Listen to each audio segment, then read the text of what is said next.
Well, hello everybody. I promised a update on my red Dovii that I got. Oh, I guess it's been a month, maybe even longer, maybe 5, 6 weeks. I don't know. That I got anyway. I had got five of those, and all five are still doing quite well. This was the first one that had morphed into a reddish, pinkish hue. And it's a female. It's doing very well. They have grown fairly significantly since I first acquired them. I've been doing water changes 3 times a week with vacuuming to facilitate growth. Dovies secrete a heavy amount of GIS.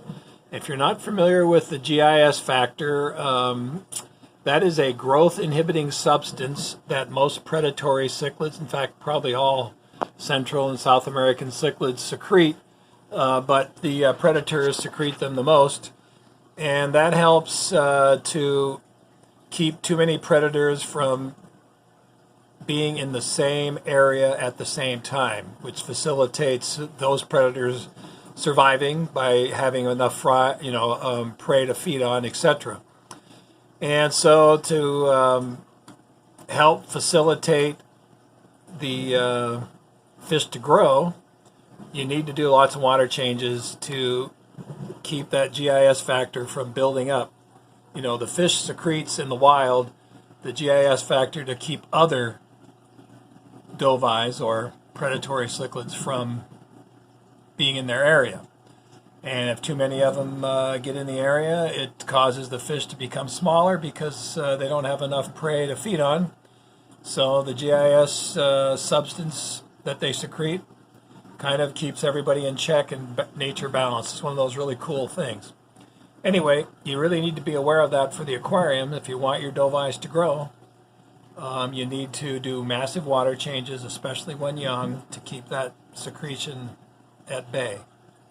In any case, there is another one that has turned almost completely orangish red.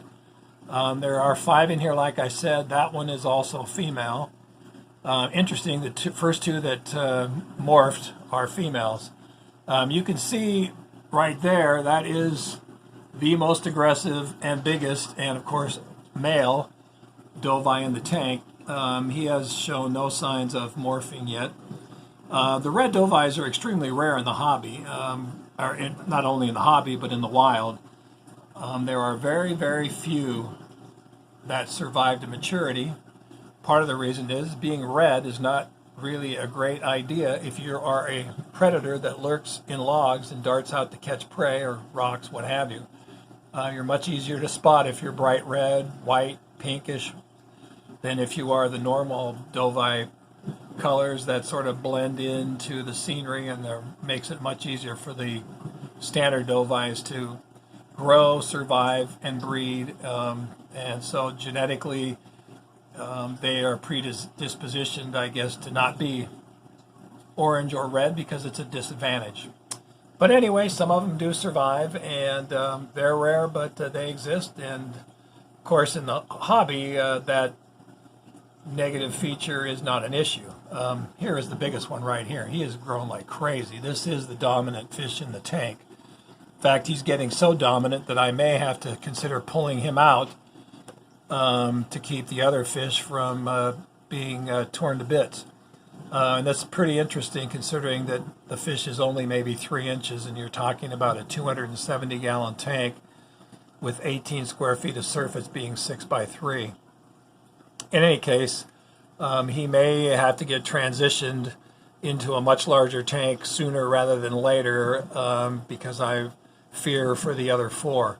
We'll keep him in here for a while and see if we can keep the 5 together, but that's the guy, the candidate that's most likely to end up right over here with all of his red devil buddies. So red devils and dovies have been mixed forever in the hobby, and we're going to go into that a little bit today, why that's happened and why the red dovie has been such an important fish to me And actually, if you're a keeper of Central American cichlids, it's probably the most important fish to you, whether you keep that fish or not. And we'll go into why in just a couple minutes.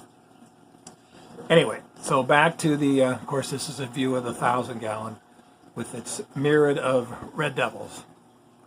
So back over here as I spin my chair, back to the red Dovii. I have wanted red Dovies since I first initially got into the hobby, and they were, of course, non-existent. When I first got into the hobby, of course, Dovies themselves were virtually non-existent. The most famous one at the time was Guy Jordan's Pablo. And Pablo was the talk of the hobby in the late 60s, early 70s. Guy had raised that fish from a very, very small Dovii into about a 20-plus inch monster, and he did it all in a what is now considered a very small tank. Back then was a giant tank, and that was a 110-gallon tank that he had at the time. And that's what's kind of interesting too, is it's a very different time now than it was. Back in the 60s, having tanks even bigger than, a 55 was considered gigantic. And 100-gallon tanks were almost unheard of in the house, at somebody's home. Of course, this is way before the internet and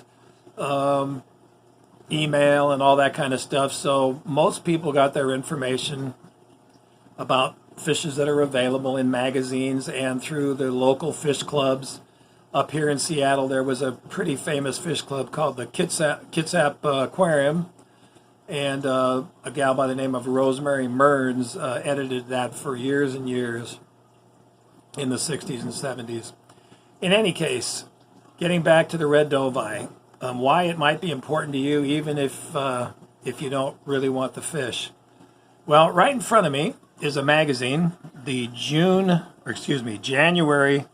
1965 issue of Aquarium Journal, which is one of my prized possessions. And we're going to come down here and take a look at it for just a second. This was one of the hobby magazines in the 60s, which again was where most people got their information. This magazine caused quite a stir with the January 65 issue. It had an article in it about these exciting new fish that originally were thought to be Dovii. And here on the cover is this amazing orange, thick-lipped red devil, which at the time went by the name of Cyclosoma erytherium. And of course, its name has changed over the years. Citronellum, labiatum, and a whole host of different names. Back in the 60s, this fish was first introduced into the hobby. Actually, let's go back a little bit. What this article in this magazine is about, and the article is by a woman, Diane Schofield, it's really about Dovii. And it is about a red Dovii. The first big Central American cichlid that ever managed to make it into the United States. Now, there was cichlids like convicts and Jack Dempsey's and some more tame fare, but those fish had been in existence forever. I'm talking the big monstrous fish that most of us now keep. This was the beginning of that time. This article was kind of the apex, the focal point. This started a mad excitement in the hobby, like it was almost like if you were a music fan, kind of like at the same time this was going on, the Beatles had stormed the United States and caused so much excitement with the British invasion that brought about the Rolling Stones and the Kinks and the Who and all the rest of that. Well, the red Dovii did the exact same thing with bringing in that same kind of excitement in the aquarium hobby and brought in droves of other fish as a result of it. So let's step back. Back in 1964, a ichthyology student named Bill Bussing, who was working on his master's, went down to Costa Rica, and he caught some fish. And we're going to go back up here and watch the Dovii while we're talking about this. And one of the fish he caught was a very rare red Dovii, which of course at the time nobody really knew what it was, because he was catching these fish in Costa Rica in a river, the Rio Puerto Viejo. And anyway, Bill brought back a couple fish, one of which happened to be reddish or red, and he gave that fish to probably the most accomplished, well-known aquarium fish keeper / wholesaler at the time, a guy named Gene Wolfsheimer. And Gene was recognized as one of the titans of the aquarium hobby back in the 60s. Anyway, Gene got this Dovii, and it became fairly well known. And he called it Charlene because they thought the fish, which was bright red and 3-4 inches long at the time, was a female.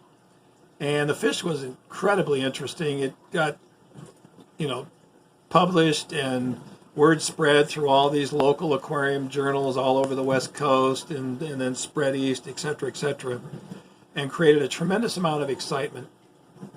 We'll go this way for a while. And the funny thing was it was Gene's favorite fish, and he kept it in a whopping 23-gallon tank, which at the time was, believe it or not, considered fairly large. So here was this 5-inch little Dovii in a 23-gallon tank that was causing a red Dovii that was causing just a tremendous stir in the whole hobby at the time. And after a few months, the fish began to grow, and it laid eggs. And of course, they realized that at that time it was a female, so Charlie's name was changed to Charlene. And I've talked about this in other videos back, years ago. And so people who have been watching my videos for years, some of this is going to be old news to you, but I didn't go into the depth I am going into this time.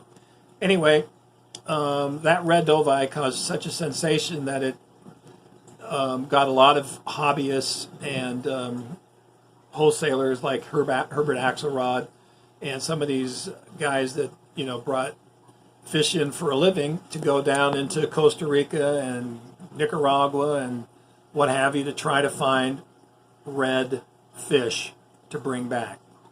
And that's what started the entire hobby and tropical fish interest in these Central American cichlids. Some of the first ones that they brought back were from Nicaragua, from the Crater Lakes of Nicaragua, and they were the red devil complex.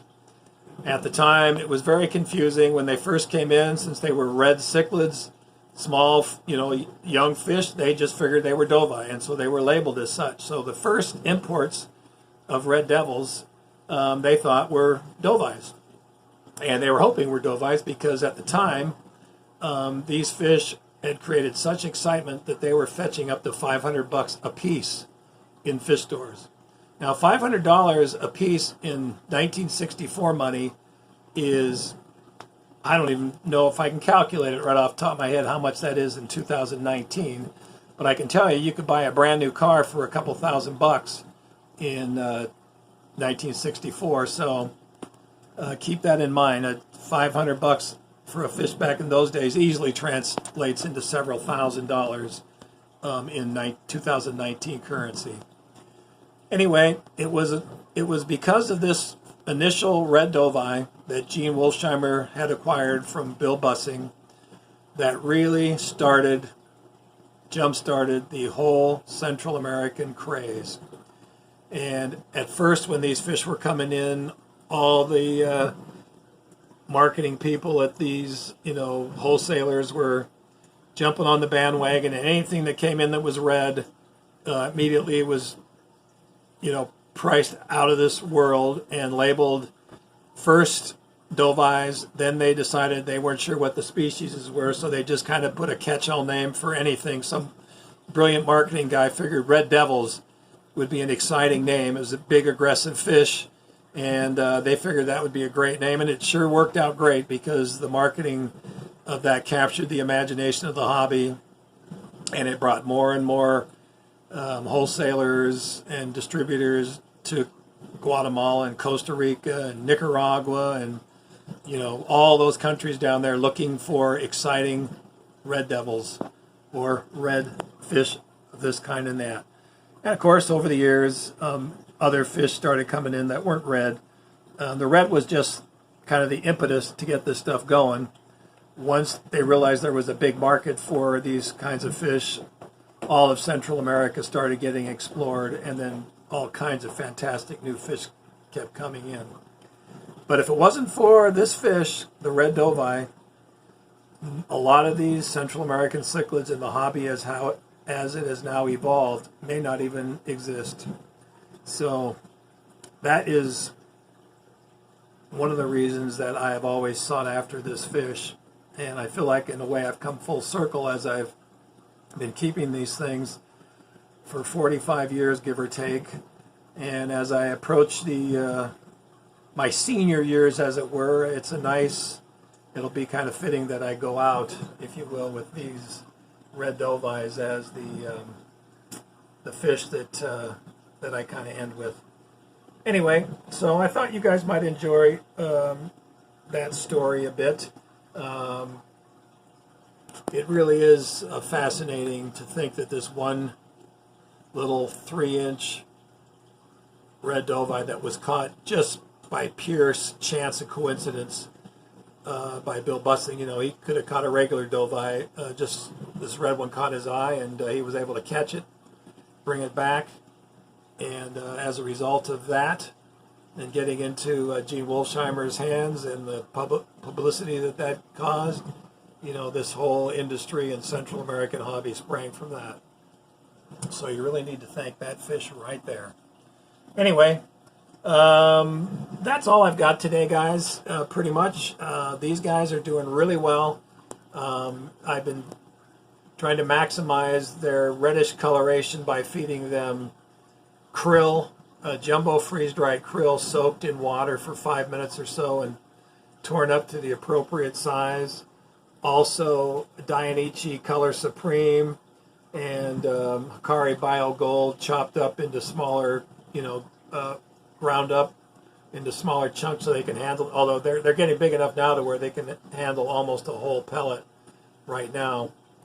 Any good quality pellet food that has color enhancing agents like paprika is a fabulous color, or fabulous additive, I should say, to bring out the red in cichlids, whether they're red devils, Dovies, whatever the case may be. So I would strongly recommend jumbo krill and pellets or other foods that you might find if you're making your homemade food. Add a little bit of paprika to it. It's a terrific color enhancer for cichlids. And if I can find it, I have one more thing. Where did I put it? Huh. Oh, there it is. One more thing I was going to recommend today. If you guys are real serious about keeping cichlids, and I know most of you are, and you want to know more about how they are in the wild,